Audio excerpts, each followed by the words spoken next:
Well, Sherry's a very wonderful lady who I got to meet about within the last year. And she presented with symptoms suggestive of heart failure originally, and she had an irregular heart rhythm.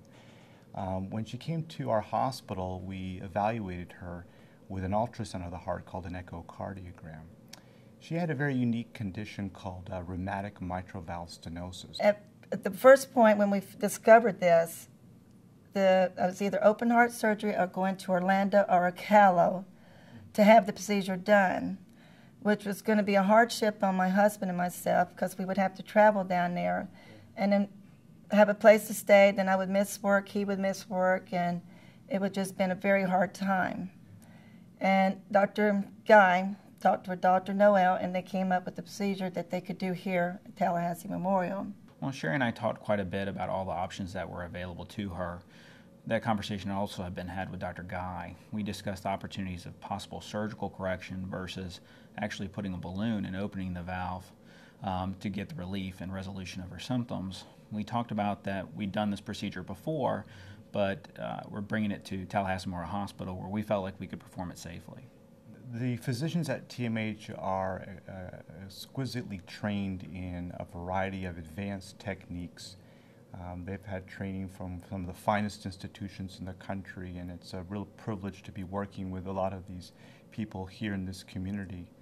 And I had absolute confidence in Dr. Noel's ability to help Sherry with this new technique, the percutaneous balloon valvuloplasty. And Sherry feels fantastic after this procedure was performed. I had a conversation on the phone with my mother beforehand, and I had walked down the steps to call the dog in, and going back up the steps, it was all I could do to breathe to get back up the steps. And my mother's in Orlando, and she was really upset to hear her daughter not being able to breathe. So when I got home, after about 2 days, I called my mother up, and I was telling her, listen to this, Mom, and I was running up and down the steps, up and down. I says, down the steps, up the steps, down the steps, up the steps. Listen to me breathe, Mom. And it was great. It was really great. I mean, to feel that good for something that just a 4-hour procedure, 24 hours in the hospital, home, I'm all new. Fantastic. Well, I think she's a great example to use because we have required multiple different types of specialized cardiologists to both diagnose her and treat her and follow her closely, both during the procedure and after. Not one physician could have done this. It really required a team of doctors to provide this type of complex care.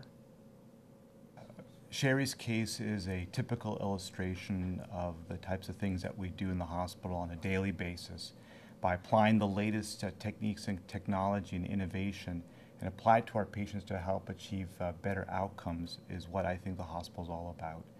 And we are immensely gratified that we are able to help Sherry with this new innovative technique here in this community.